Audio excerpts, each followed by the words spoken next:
All right, we've got our recording in motion. Thank you all so much for joining us today. I'm really excited to be here and talk to you all about this important and timely topic with 5 generations in the workforce today. Like Amber said, I'm Melissa Castro. I'm a coach and a consultant. I focus on leadership development, well-being, and mental fitness.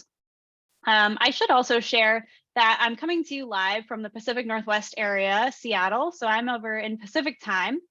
My pronouns are she, her. And I know that we're just getting started here at presentation timing. So for those that are just joining us, we're kicking off our presentation on psychological safety in our multi-generational workforce. And I'm going to jump right in and just share a little bit about myself and keep rolling. I'm a certified diversity professional. So I've been working in this space for some time. I focus my coaching and consulting work on helping organizations and rising millennial leaders build inclusive, high-performing teams, work against burnout, and drive the transformative change they want to see in their workplaces. So I have more than a decade of experience building organizational systems, and leading teams, building teams, managing executive level programs. I've supported 2 members of Congress. I've worked for one of the world's foremost philanthropic leaders, and I've worked in the private, public, and education sectors. And along the way in my career, I was so fascinated by leadership and the things I was seeing and things I was experiencing, and frankly, the things I was being challenged by, that I went on to study leadership at the graduate level. And so I did a deep dive into leadership psychology and how we show up as leaders and how we bring our different strengths to the table. And I've had the phenomenal and just humbling opportunity to see some great leaders in action. I've also seen leaders at all ages in all different walks of life, in different professional settings and personal settings. And I've seen leaders who are lacking in some skills. I've seen teams and organizations that are going round and round in burnout cycles and blame gaming, and organizations who can't seem to unlock the potential of their impressive leaders that they have, both rising leaders and tenured leaders alike. And so a lot of times the focus can be on division and where things are maybe not where people want them to be, rather than unifying our unique strengths and gifts. And I just bring this up because this is really the foundation of my practice and my belief in my coaching consulting work, and why I've come to you today is because I believe leadership is intrinsic, and that we all have the capability and capacity to lead, and we have unique gifts to bring to the table, that we lead from all levels, not just from a formal authority position. And that when leaders come together from all different levels, that is how we drive transformative change. And that collective change happens when we move things together in unity, bringing together our unique strengths. And that change happens when there's a strong foundation of psychological safety. And that's why I'm so excited to bring this learning to you today. And so here's what we will be talking about in our time. We have just about 55 minutes and we'll round out right at the hour. We'll have some time for Q&A at the end.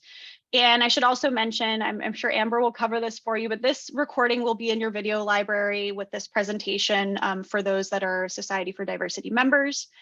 And I'll also be sharing a resource document at the end. So if you're worried about the links or things that I reference in here, I'll send that to Amber at the end to share with you all as a resource to you on some of the things I'm referencing and mentioning here in the program.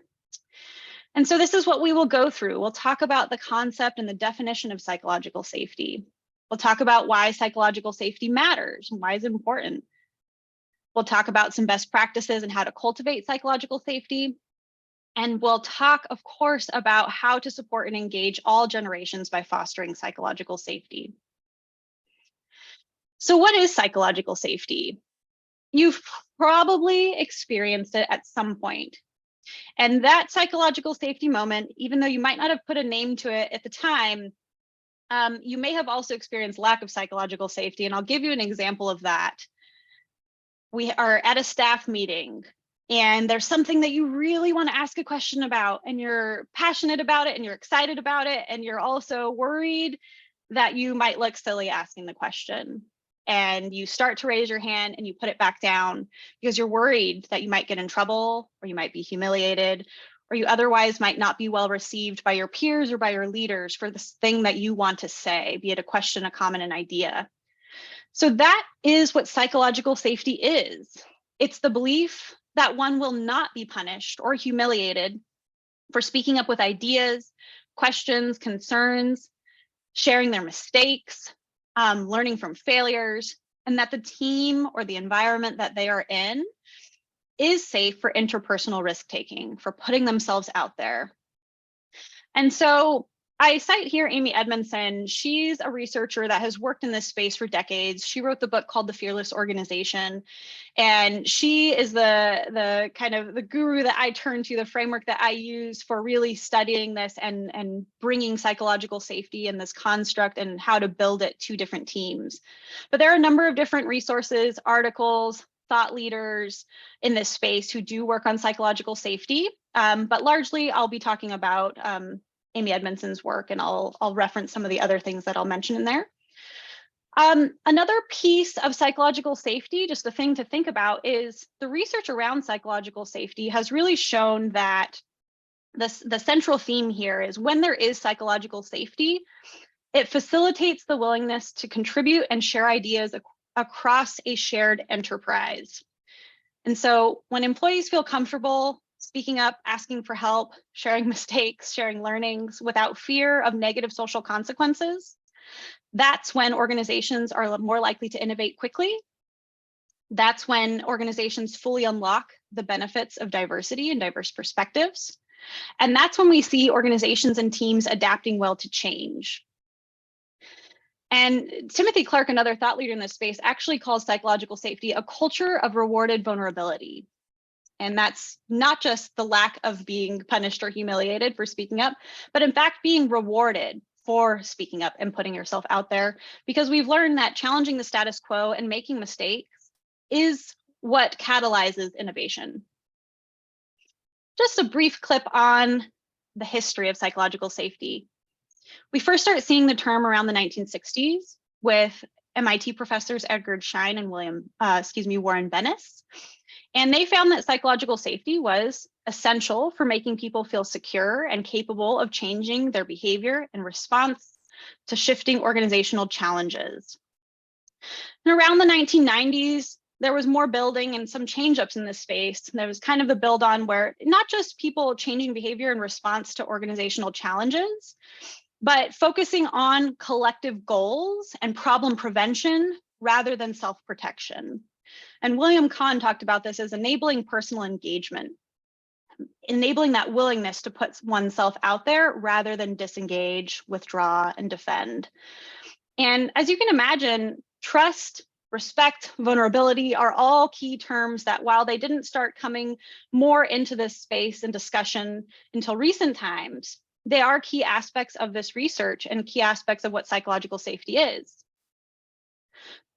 An important note, though, is that psychological safety and trust are closely related, interconnected, necessary to work together, but they're not the same concept. Psychological safety is the belief that others will give you the benefit of the doubt when you put yourself out there. And trust is, will you give others the benefit of the doubt in them putting themselves out there? So you can see these two dynamics work together to create these spaces of psychological safety, because trust is necessary for these mechanisms to be in place, for you to feel safe to speak up, and for you to create safe spaces where people can trust you that they're safe to speak up. We're going to talk about intergenerational differences in this space and perceptions. But as we are thinking about trust and psychological safety, I want to invite you to start thinking about how this can come to interplay with our generational contexts. How will this look different for folks with different identities, intersectional identities, historically marginalized communities? So not just our generational cohorts, which of course we're going to have different perceptions based on our lived experience of trust and psychological safety, or lack thereof in some cases, but just want to start turning the wheels on what we're going to explore around in how these generational contexts that we came up in the workplace, how those look in real time. A couple misconceptions. Some folks think that psychological safety, because they hear the word safety and they think physical safety, calling out that it's a totally different concept. Psychological safety is about interpersonal risk and relational risk. So again, it's that concept of I might be punished or humiliated if I speak up, is lack of psychological safety. Lack of physical safety is like we're talking bodily harm, your physical person self is in harm's way. So interpersonal and relational risk. The other thing that folks think is if we have this, ideal environment of psychological safety and a culture of psychological safety, everything is sunshine and rainbows, everybody feels good all the time. And of course, I hope you're laughing at that because it's simply not true. And we know as DEI, BJ practitioners that the right to comfort is an issue we have to tackle, because if everybody's feeling comfortable all the time, we probably aren't having the real important, authentic, connecting conversations that we need to have around topics that can provoke tension or anxiety or discomfort. And so psychological safety is about candor and openness and interpersonal risk taking to, safety to be able to speak up in these spaces, not about comfort and feeling good. Now, why does psychological safety matter? There has been tons of research that just show that the number one variable in team performance, in high performing teams, innovation, inclusive environments, it is this foundation of psychological safety. And I invite you all to check out like Google's project on Aristotle. We've seen this with major corporations. We've seen this with small businesses. But we know when employees feel comfortable to speak up, to ask for help, share suggestions, formally or informally, and to challenge the status quo without fear of negative consequences, that is, again, when we see innovation, we see the benefits of diversity coming through, we see adaptation to change being more productive. And so this impacts collaboration and teamwork, learning from failures, continuous improvement and adaptability. And it creates a culture of innovation and learning, which fosters sustainable growth. So lots of positive benefits that come from psychological safety. And of course, we know these things also impact employee well-being and engagement, because feeling safe to speak up and share ideas builds inclusivity, builds belonging, builds innovation. It also builds connection, which builds engagement. It lets people learn and grow and shift and adapt together as a team, individually. And we've again seen this in research. Airbnb is an interesting example of a big company that brought in a formal training program to teach managers how to create psychologically safe places, workspaces, and they saw a 24% increase in employee engagement. We know with increased engagement, we see a reduction in employee turnover. And Deloitte cites this as around 40% reduction in turnover when we increase engagement levels. So those are huge numbers that also have financial benefits and impacts, of course, to our organizations. And there's some very directly correlated financial impacts that we see in terms of productivity, increased innovation, therefore profitability. Microsoft actually implemented a program to encourage employees to speak up, share ideas, sparking that innovation, and they saw a direct increase in their revenue. So again, psychological safety just has wide-reaching impacts across our organizational spheres. And it also, of course, makes our workplaces a place we more enjoy being at and sharing our unique gifts with. So we'll move into some strategies for cultivating psychological safety. And the most important thing that I talk to folks about in this realm is if you can't measure it, you can't manage it. And this is a Peter Drucker quote that I really like because it reminds you to make what's seemingly intangible tangible. If you can't quantify an experience and measure it and make progress against it, it's going to be really hard for your team to operationalize a culture of psychological safety, which is highly qualitative, right? It's about our own personal experience and perceptions and how we feel and see things. But there are tools that we can measure it with. And so the primary tool that I use in my practice is the Psychological Safety Index by Amy Edmondson. There are other tools out there. this is the one I'm going to use to frame and focus on our work today, because I like that it has these domains of psychological safety that we use to engage teammates in the co-creation of the culture and the psychologically safe environment they want to see. This is, again, that perspective of everyone is a leader from all levels, at all levels of experience, and everyone has something to bring to the table in terms of our organizational culture. So teams take a survey, they rate themselves and their team experience on these different domains: willingness to help, inclusion, diversity. We'll talk about these domains one by one. They get an overall team score, and it prompts people to discuss what's really working well. And oftentimes we don't stop and think about that, and we don't distill those things that, oh, this process or this mechanism is working really well for me. Oftentimes we can focus on the, oh, that didn't feel great or that didn't work well. And so building that skill of positive reinforcement, growth mindset, and sharing in the what's working well is a really great tool. And of course, we also need to talk about what's not being said, what's being left swept under the rug because it's a little bit uncomfortable. We haven't practiced saying this, working on this concept together. So again, invitation to co-creating a psychologically safe space. It starts with top leaders and formal authority, but it is really built and co-created and facilitated and adapted over time by everybody on interdependent teams. So to go through these domains briefly, just a couple of things to think about. And again, want to turn the wheels on what might these intergenerational differences raise in these different domains. How might someone from one generational cohort perceive the willingness to help? How about the willingness to receive help? A lot of people are really good at helping others and being supportive, but how often have you seen a colleague that might be kind of drowning a little bit and has a really hard time letting go, or a really hard time asking for someone to step up and say, hey, I really just need help with this thing? So willingness to help. This is also correlated to a positive team climate. It's safe to ask for help and show vulnerability in needing help. We all need it at one point or another. Inclusion and diversity.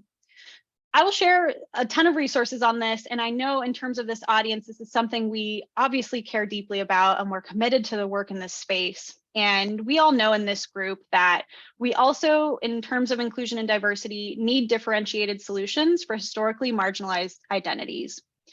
And I raise that because we think about intergenerational differences. We also have to factor in intersectional identities. So this is Kimberly Crenshaw's concept of intersectionality, that just talks about how we're not just in one box. We're not just one type of person. We have all these different things that come into play: race, gender, class, generation, experience level, education level. There's all of these pieces that feed into our identities. Generation is just one component. And as we talk about it, we'll look at how even intergenerationally, we have different experiences in inclusion and diversity. And the other thing I'll just say on this topic is, when we walk teams through this process of unpacking these domains, is that we're really focusing on the work to do as a team. We're not asking people to solve entire organizational systems. We're not asking people to solve systemic discrimination. We're operating with that broad context in mind. But when we're co-creating psychologically safe spaces, we're doing this at the micro team level. People that are interdependently connected to each other based on roles and projects and things that they're working on. So we operate in this broader context, knowing intersectional identities in play, systemic issues are in play, but we are working together to shape what the experience is on our team. And that's what enables people to move this work forward together in a way that is tangible, in a way that we can actually measure progress in this space without boiling the ocean. Attitude to risk and failure. So how does your team define risk, failure, making mistakes, trying new things? Again, you can imagine that your different generation that you are from might think differently than a different generation, and we'll unpack that. But just considering how you older colleagues, younger colleagues, more tenured colleagues, less tenured colleagues think about risk and failure. I know I certainly think about risk and failure differently than my parents think about risk and failure. I also think about it differently than my younger siblings, my nieces and my nephews think about it. It's a pretty stark difference in my personal experience. Last domain is open conversation. The definition of this domain is simply that the core kind of concept underlying psychological safety, and that is members of the team are willing to bring up tough issues. I don't know if you've heard the old saying of management saying, don't bring me problems, bring me solutions. And I was in a workshop once with Adam Grant, and he said, this is kind of the worst thing that a manager can say, because if they don't want to hear about the problems, they never hear about any of the problems. And that's a problem. As leaders, we need to hear about the things that are going well. We need to ideate and solution with folks. And we need to just simply sit in the problems with people sometimes too. There may not be an immediate solve. It might be uncomfortable for everybody. But as leaders, we are responsible to create the safe space where people can not just bring us solutions, but they can just bring us problems that they need help with too. So this is, modeling vulnerability. It's opening conversation yourself as a leader and creating that psychologically safe environment where people can practice raising tough issues with you directly, with their teammates, and so on. And it's a skill that we don't often practice, but it's important. So we will move into the 5 generations here. This is kind of a fun pie chart, just breaking down the rough numbers of where we are today. And on the next slide, I'll share the breakdown in kind of what years these folks are born. So we have the silent generation, or the traditionalists, and they are a very small sliver of the workforce at this point. We have the baby boomers, and this is in order of elder generations to youngest generations. Baby boomers are next. Gen X is the next generation, followed by millennials, who are rapidly taking over the pie and expected to take over 75% of the workforce pie by 2025. And then we have Gen Z, the youngest generation in the workforce today. So here are these different age brackets, birth year brackets, that researchers group these generational cohorts into. Now, we talk about these different generational cohorts, and they raise strong opinions. Some people feel very connected and feel a lot of conviction around some of the things that are generalized about their generational cohort. Other people have different experiences and might not fit so neatly into this category. And so, important thing to highlight here is that we're not putting people into boxes. We are just looking at what the research has shown, these general kind of characteristics, traits, and things that come along with their different generational contexts. So rather than thinking about being part of a generation or being part of this label, we think about this in terms of context. If you, to share a personal example, I've had many times happen to me where a colleague says, yeah, that's like this TV show, and they tell me about the show and it's very exciting, and they can like remember watching the show, and I see it gives them so much energy, and all I can do is blankly stare at them because I have no idea what they're talking about. And they finally catch on.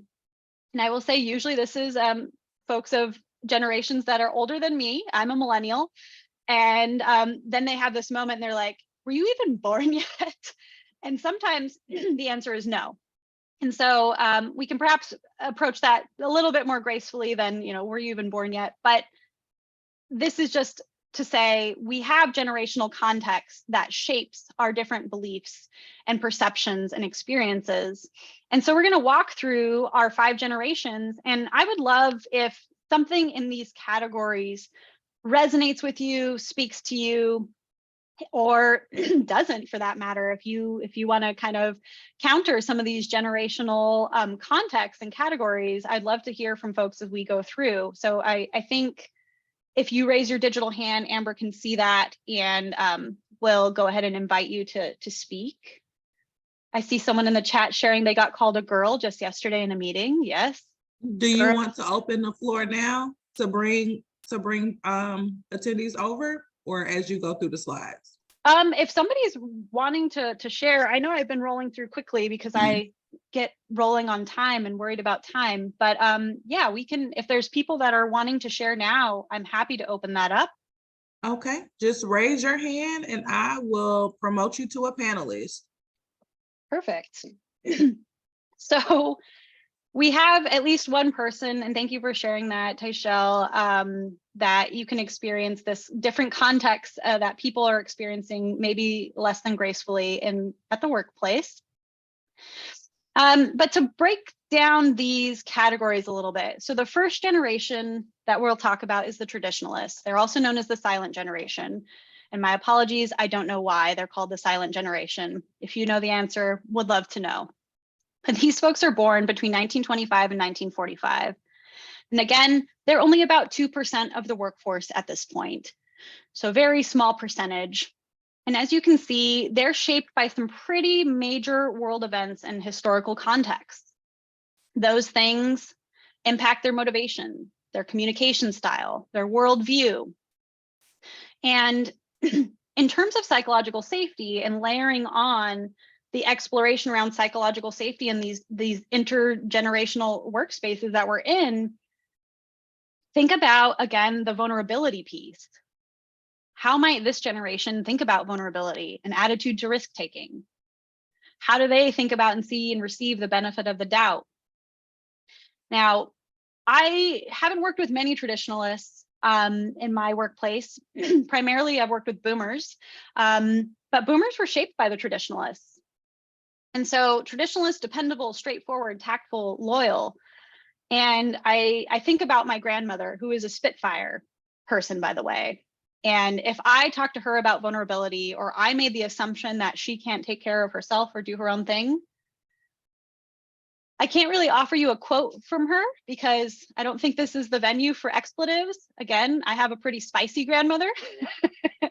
But in terms of vulnerability and willingness to ask for help, as an example, that's something that I have to be very careful with and approach delicately with her, because she has a different perspective on vulnerability and how that relates to her psychological safety, which looks completely different than my millennial perspective on it. So next we have the baby boomers. These are the folks, I'm just checking in the chat here. Well, thank you for checking out the silent. Melissa, not to cut you off, but yeah. I brought Taishel over. She wanted to share a few things. Oh, perfect. Thank you so much. What do you got for us, Taishel? Oh, no, I was just going to share perspective on, and I could wait, but like share perspective on being called a girl, but that is when you get to millennial, very, very different. Okay. I was in a meeting yesterday, and it was an ESG meeting, so environment, social governance, and I'm the only Black person in the meeting and one of 3 women. And she called the person who was leading the meeting, a woman, called me girl. And she said, well, you know, you're wondering why this girl is even here. And my retort was like, how do I handle this tactfully as a person of color and as a new member of this team and new to this workplace? And what I said was, oh, thank you for calling me girl, but I'm much older than I look young, but I might be much older, because that's also something we face that I think is not necessarily even covered by EEOC. So over 40 is a demographic, but not necessarily. So, and I just know that if she would never call a man in that situation boy. So I just had to address that, but I'm loving this. So thank you so much. Oh, thank you for sharing that. And yes, that experience is not uncommon. And particularly, like we talked about, for those intersectional identities, it impacts how you can respond, how you feel safe responding.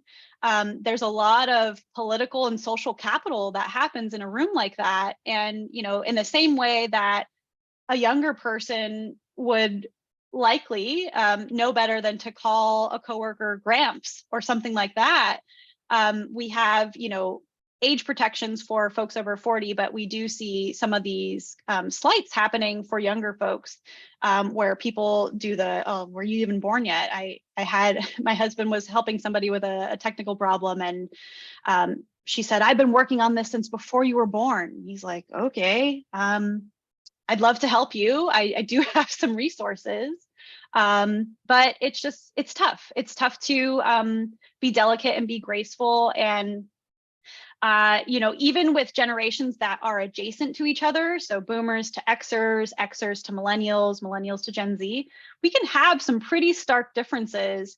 And it's really easy to kind of sift up some of those stereotypes or that annoyance or exasperation with the dang kids these days. And I've thought that myself as a millennial about folks younger than me. And so we're going to get into the checking the narratives, checking assumptions. And a really great researcher on multi-generational leadership, Lindsay Polak, who I've cited quite a lot of information from and will share in my resource document that I give to you all, talks about these generations as just thinking about the context and not putting people in a box, but using it as framing for what people might be bringing to your team. Now, there's no excuse for somebody calling you a girl in front of your colleagues at the workplace. That's one of those lacking in leadership skills type of moments. But to kind of dive into this generational context piece, this is really about intersectionality that is not just specific to our generation, but to our broader identity and context. So the antidote for things like calling someone out, hurting someone's feelings, humiliating someone, punishing someone in those ways, is to think about our considerations, our context clues that can help us promote compassionate curiosity, exploration around what kinds of things might have led this person to this practice. And more importantly, what are our practices? What are our internalized narratives about these things?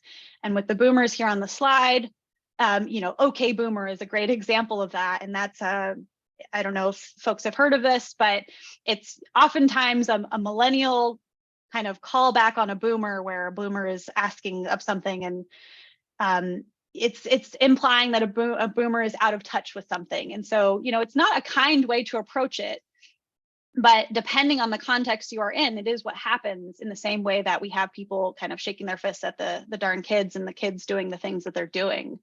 And in Lindsay Polak's research, one final thing I'll share on that is that she cites a quote that says something about how, the kids of this generation are doomed.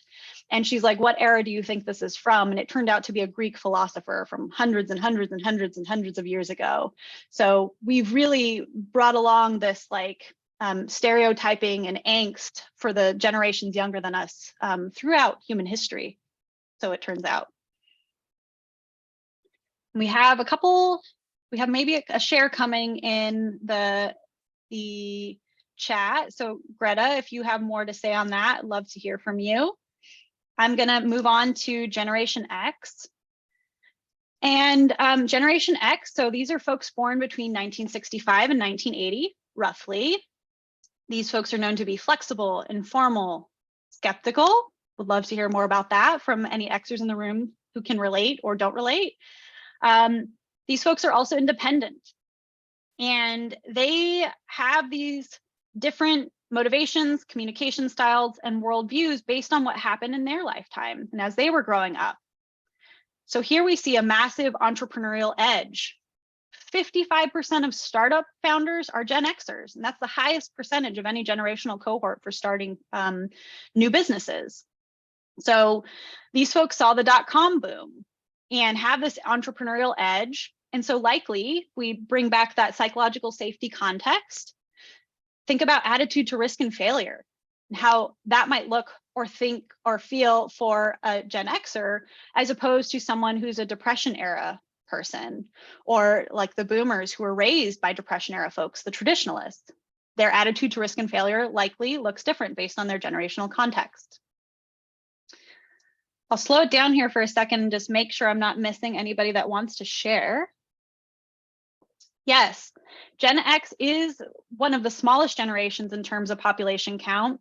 I don't have that specific number, but I appreciate you raising that. And I'll put that in the resources too. But Gen X is quite a bit smaller than the boomers, and also because of the boomers' children are often millennials. The millennial is a massive generational cohort.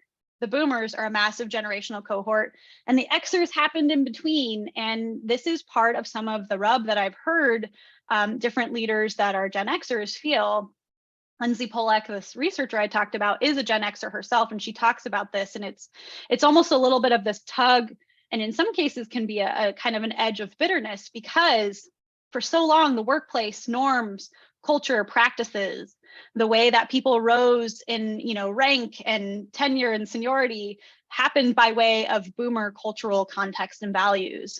And then just as Gen X was starting to rise to the leadership ranks, here comes this massive millennial generation with their own style and flavor and context. And so there's a bit of a push-pull there with the Gen X crowd being sandwiched between the boomers and the millennials.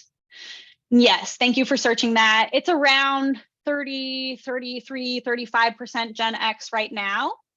And millennials are just above that, 36, 38%. And then boomers are just below them. And so boomers kind of shrinking percentage, Gen Xers about in the 30s, low 30s%. And then remember, we talked about the millennials coming along. By 2025, the workplace statistics are showing that millennials will be 75% of the workforce. So right now, Gen X had a maybe momentary blip in being the dominant kind of cohort in the workforce, but it was just a very quick blip because the boomers have stuck around for so long and work has changed. So we've enabled kind of longer work life trajectories. But yes, then the millennials kind of swept in and very quickly are kind of turning the tide in terms of workplace framing. Just checking the chat here. You want me to read this one for you? Yeah, that'd be great. Thank you. Liz said, I wonder if the fact that Gen Z is smaller lends to the added employer pressures for existing Gen X employees to perform as a much more productive staff member than any other generations due to the fewer workforce members in positions that are occupied typically by the age group. Just an opinion, not meant to draw conclusions. Yeah, thanks so much for sharing that, Liz. It's a tough spot to be in if you think about Gen X sandwiched between the boomers and the millennials. If you have done your time and done the work and you've built your expertise, you are probably getting to a point where you're hoping for some more increased opportunity to step up into leadership roles. And it's definitely understandable to feel a bit kind of outsourced in a way by these other young leaders that are coming and stepping up. And I've had that conversation with some of my managers that have been Gen Xers in just that, there is a time and a place where we need more experienced, more tenured leaders in different positions. And we need to find a more productive way to unify what I call the experts and the experimenters. And we don't always have that in a best practice way. I think particularly for like between Gen X and millennials, at least this is again, my kind of personal experience, but there is less opportunity for leadership roles as the workforce trends kind of shift quickly. Are middle-aged Gen Xers asked to do more in their leadership roles than boomers are? That's a great question. If there's a Gen Xer out there that has an opinion, I'd love to invite that to the space, but it's a good question. And these are the kinds of things that, again, if we're inviting that compassionate curiosity to the space, rather than judging people on where they are or aren't, or how they are or aren't being, but we can check some of our narratives and invite some openness and some compassion there. So I appreciate, totally no judgment. It's really just like an exploration. This is where we start asking the questions and thinking about the context of sometimes between the rock and the hard place where some of these people might need to operate, right? What are strategies to engage the generation? Not Thank just you. But for membership organizations also. You're ahead of the game, Deborah. So we're going to move through the millennials and the Gen Z crowd, and then we're going to move into and close with strategies for engaging everybody. So besides engaging these different contexts and thinking about them and being open to what's happening, it's just building awareness. Step one is building awareness and learning, similar to DEI work, right? Where we need to learn and appreciate the context of the status quo, the present, to move forward and make change, right? If we can't name it, we can't claim it, we can't reframe it. There's a little coaching rhyme for you. So Gen Y, here's our millennial generation, my dear cohort of millennials. Note on the age ranges, these are generally folks born from 1981 to 2000. A lot of studies on millennials take the age bracket down to 1996, plus or minus. Again, these are not meant to be fixed boxes that we live in. They're just generational trends. And some people live in the cusp of these generations. So if you've heard of a Zennial, that's a millennial, younger millennial that kind of trends more Gen Z. They experience more Gen Z type in their upbringing, but they are technically a millennial. So these folks are competitive, civic, and open-minded. They're achievement-oriented, shaped by some big historical events. And one of the big things about millennials is that these are folks that were very much raised before the time of the internet, and while the internet was growing and becoming pervasive and all-encompassing in our workplaces. So this is a crowd that is, prone to a little bit of information overload because we learn to have information at our fingertips. We're the let me Google this for you type of crowd. And, in terms of psychological safety and engaging millennials in this space, we think about open conversation. Millennials are often pretty open communicators. And the way that's come across for some folks, you'll see this term a lot, is entitlement, the me generation. And this is something I learned in kind of collaboration with my workplace, like with my own cohort and with different generational cohorts, is that when we bring this information to the table, we might have read all these articles and have all of these different things at our fingertips, but we still need to be able to engage and link that skill set with the skill set of the experts, those with lived experience, those who have practiced in these spaces. And it's not to invalidate either side's experience or information or gifts they have to bring to the table, but it's just to call out that it's something to unify around and build some better practices on engaging across generational cohorts. And one final thing I'll say on this is communication styles. We haven't talked about this a ton with each group, but it's something we know is a difference between different people. We know that our different family members of different generations prefer to receive information or give information in different ways. And I'll share that I had this colleague, and she was a Gen Xer, and she'd always cold call me, and she'd just call me out of the blue, and I'd always think something terrible was going to happen. And I came to learn that this is a millennial thing. Like, you don't cold call a millennial, and I don't cold call my friends. Usually there's some kind of text that says, hey, no big deal, nothing urgent or nothing, nothing terrible. I just need to give you a quick call for a question. So we got to this point where we would joke that, she would call me and I would be like, what is happening? Who's dead? What's going on? And it's a little bit morbid, but it's true. I wouldn't cold call a millennial friend. It's just not, for whatever reason, it's not something that we did or we practiced. And the same goes, we wouldn't just drop by like a neighbor or a friend's house where older generations remember that time where it was more common. You would just kind of drop by, or you just give someone a phone call. Last but not least, text me first. Absolutely. We have our Gen Z. So on the note of phone calls and texting and things like that, we'll talk about this generational engagement and some different things that we need to consider. But the Gen Z folks, so these are 2001 to 2020, global, entrepreneurial, progressive, less focused, which I think has something to do with technology, but I don't want to make assumptions there. These are folks that don't remember a time before the internet. Yeah, Gen X grew in the time before call waiting, caller ID, cell phones. Before that, we had, rotary phones and things like that. Then I've also heard family members talk about switchboard phones where you call and talk to a stranger to then call somebody else.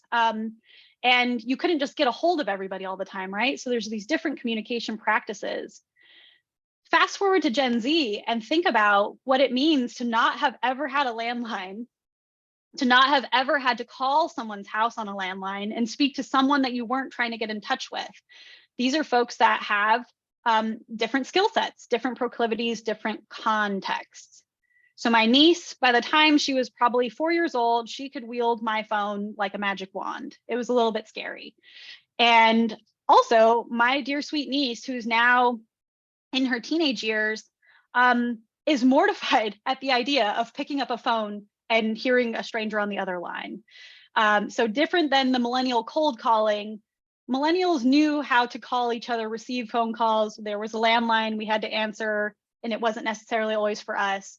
But what I've heard from a lot of employers is that Gen Z needs more practice with things like hospitality, whatever the expectations are for professional speaking, how to answer the phone. If that's not a normal part of their role that they're trained to do, it's something they need training in, because they weren't just born with that experience in that context in their personal lives. It's something that they have to be actively taught. And so this is why I share again that we have different perspectives and contexts that we are bringing to the table. How does Gen Z do on a video conference calls at work if they're not comfortable with personal communication? It's a great question. And what I would offer is that we have to really think about both the different contexts we have and the common threads. And I want to share these two charts because I think it will offer, again, this little bit of perspective on compassionate curiosity, asking people how they're experiencing things and not making assumptions. Because I don't know how a Gen Z does on a video call. They might need some more practice than some of us in making small talk. That's definitely a thing that we can see happen, and it's something I can relate to with my nieces and nephews as an example. And it's not helpful to just say, oh, the kids don't know how to do X, Y, and Z. It's something we need to teach. And we'll talk about this saying that I read in, again, this generational research, and that it's that common sense is only common to you and your context. So to move through here, because I know we're wanting to get to some of the tactics here and how can we engage generations. But I wanted to share these two very interesting graphs here, because what we see here is, despite our many differences, our contextual differences, we have some similar experiences. We have some common purposes. We have some things that we're working toward together. And so if you look at this chart, you see we're looking at the things that are the same colors. So the red are the percentage across the generation that are actively disengaged. And you can see that Gen Z, older millennials, Gen X, and the boomers, pretty consistent on the percent of how they are disengaged in the workforce. They're sharing this experience of disengagement. Similarly, we're seeing at the green, the percentage of engaged people in these different generations, pretty consistent across our cohorts. And lastly, the percentage of those who are not engaged. Again, a pretty consistent experience in the workplace. So this is just to say that we do have common threads, common experiences. Pandemic factor, oh yes, disengagement, that's a whole nother presentation on why these numbers are pretty dismal and a little bit concerning, right? And burnout and stress is another massive concern. We've all seen, heard, talked about, probably experienced burnout and stress that did skyrocket during and after the pandemic. And what I want to call to light here is the different experiences of burnout and stress by generation. So first we see the green bars, the engagement, consistent.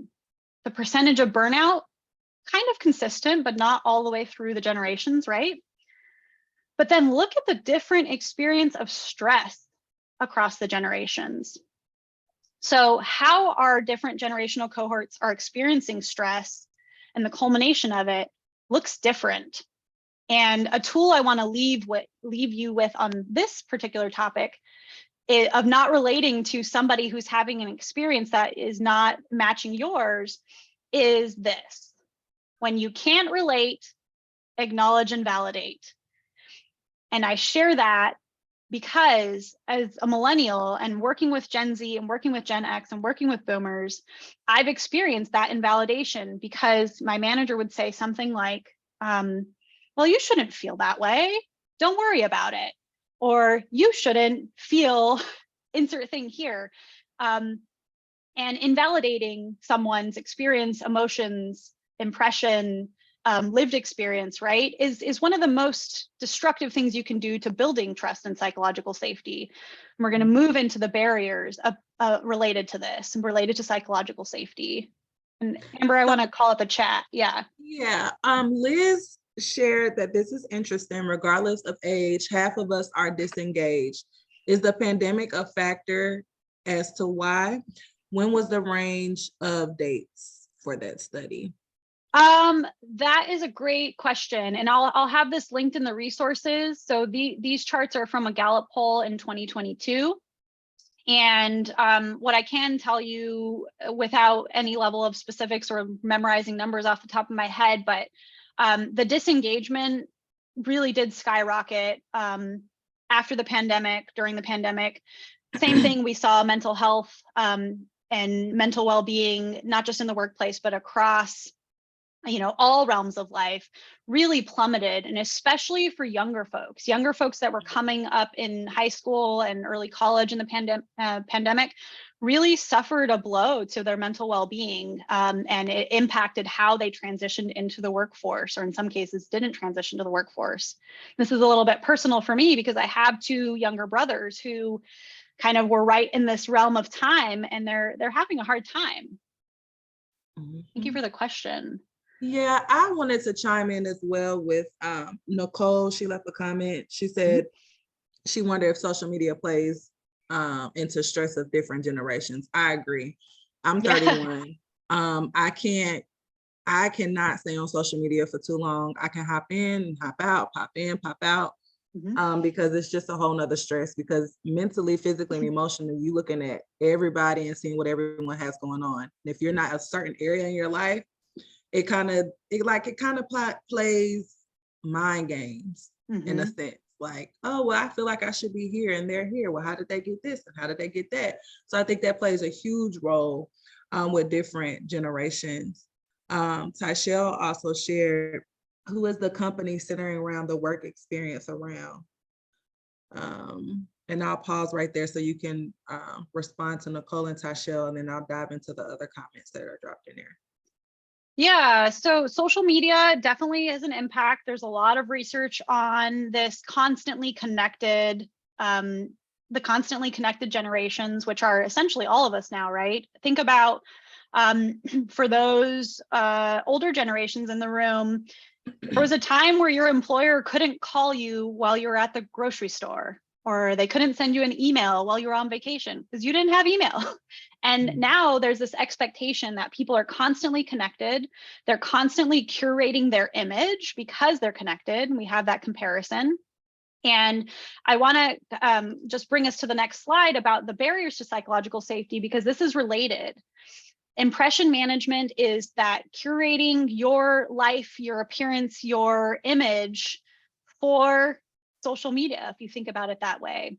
But it happens in the workplace too. This looks like ingratiation. This looks like self-disclosure, virtue signaling. This is people doing what they think people want to see, or appearing how they think people want them to appear, right? To fit in, whatever it is.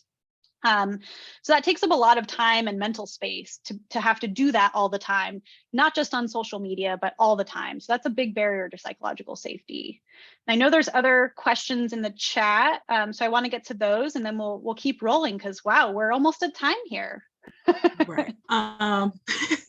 Melissa, don't worry about time. If we have to go over a little bit, that's okay. Okay. Whew. I love that people are engaged and energized about this topic. Laura wants to know, what was the quote, if you can't relate XXX and validate? What was XXX? So my quote, I love rhyming and alliteration. So it's, if you can't relate, acknowledge and validate. acknowledge and validate. So A and V, acknowledge and validate. That's a coaching skill that we use when somebody's dumping lots of feelings and emotions and all these things, and you're just like, this is a lot.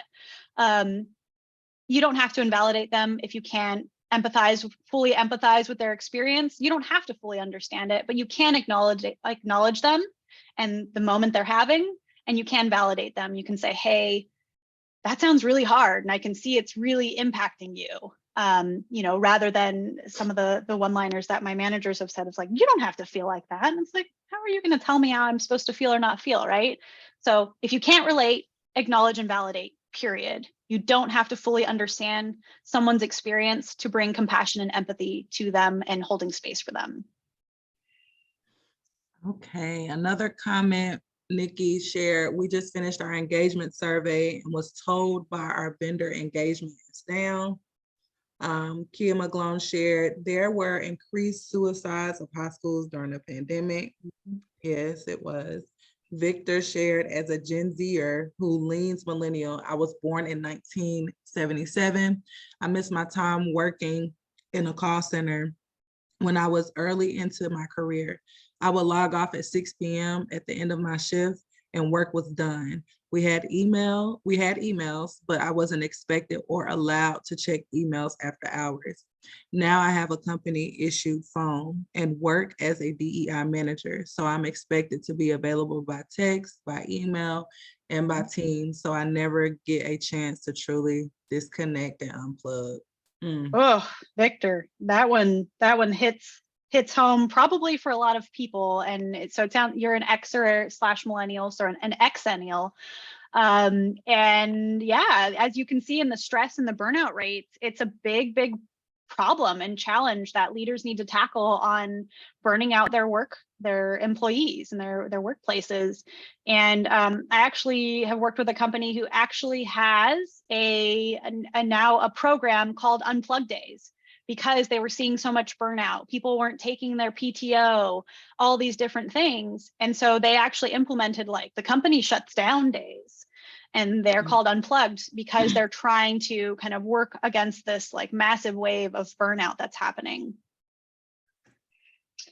Okay, so the last piece of this barrier is judgment. And we've talked about this a lot, and we can all see how, judging others, impression management really saps the good energy that can be otherwise put into co-creating spaces where we trust each other, spaces where we have psychological safety.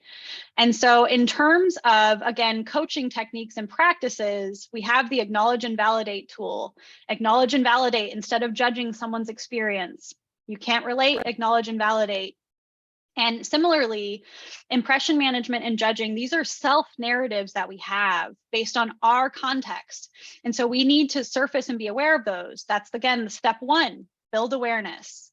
So how do we co-create cultures of psychological safety? We're going to zoom through these things, but there are practical tools that we use across generations, because this is engaging everybody in building these psychologically safe spaces. But the first step is really to build awareness, because if you operate in a vacuum of your context, and your context is the end all be all, how are you contributing to culture?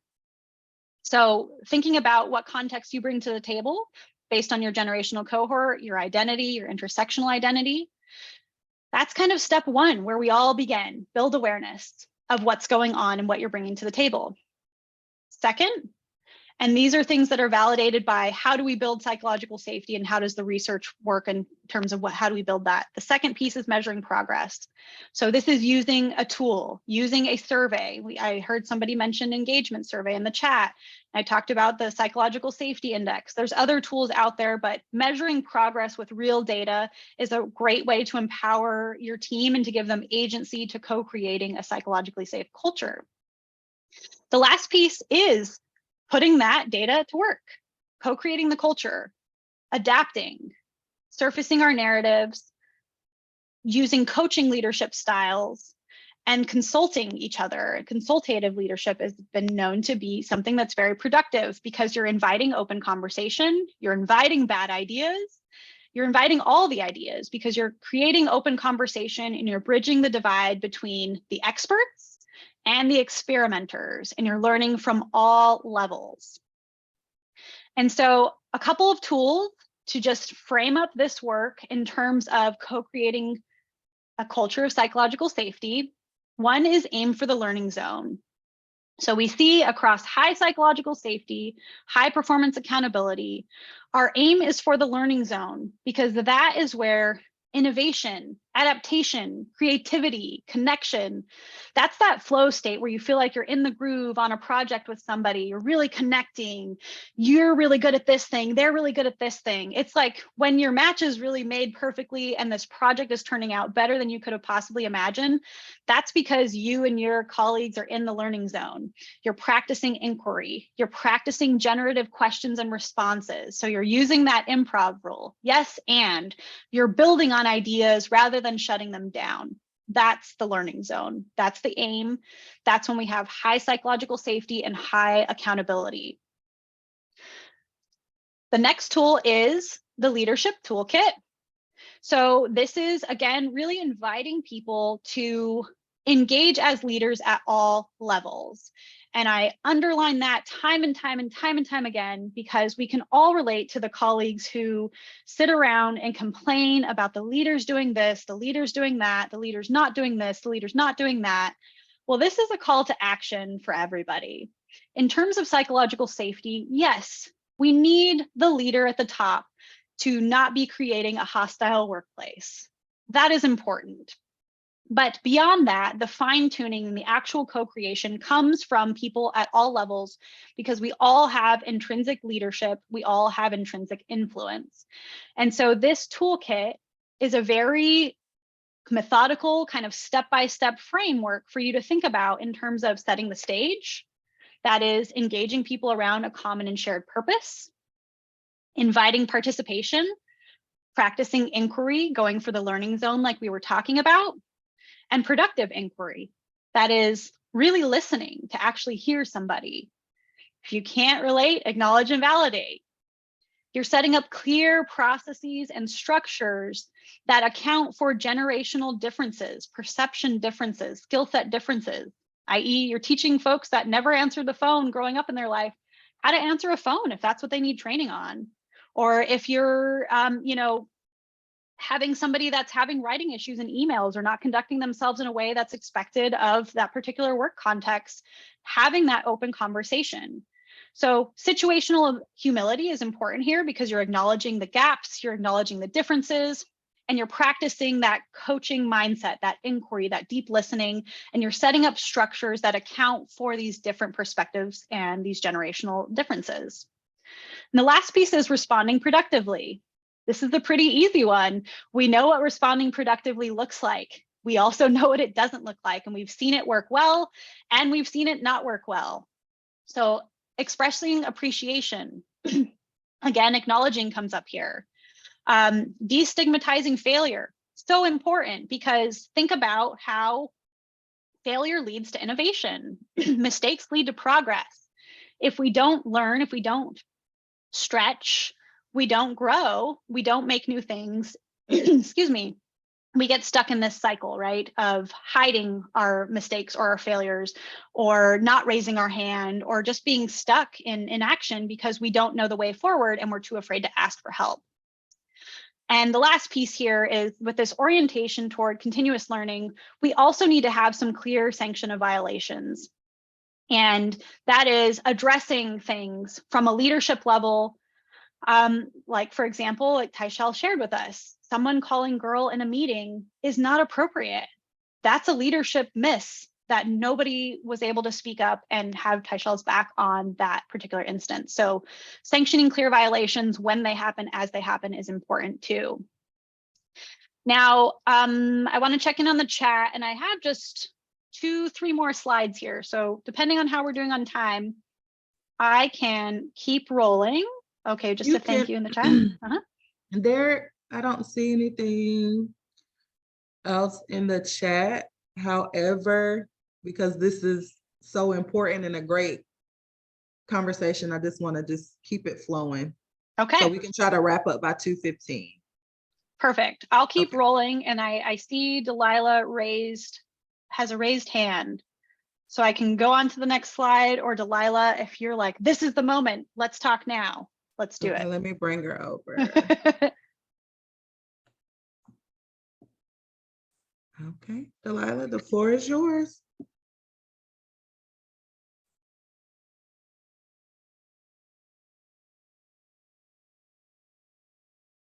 I can't hear her. Delilah? Are you there, Delilah? Okay, so we're All right, we'll keep rolling, and then Delilah, we'll have time at the end. We can still chat. So we use these tools. We engage leadership at all levels. We engage the experts and the experimenters. And what are we doing there? We are leveraging our unifying strengths rather than focusing on the things we can't relate to, or the differences or the gaps between our experiences.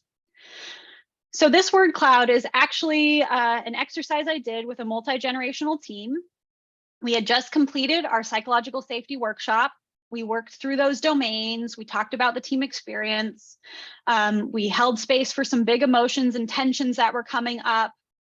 And then we went to wrap things up by leveraging unifying strengths. So this is what the team came up with in bridging those differences, bridging those gaps of what do they have as a unified team? What are the strengths they all bring to the table?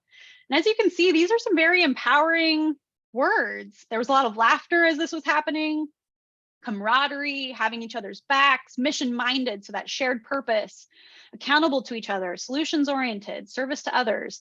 These are empowering words that, you know, can get lost in that focus on what's not working. And instead, how do we leverage these unified strengths and talk about what is working? What do we want to distill and keep as we are building this context together and unifying our generational context, our intersectional identity context, and creating safe spaces to have a good team experience and innovate and be a high performing team. But this is an important thing to underline, because again, we're really good at focusing on where people need to improve. How do we stretch? How do we grow?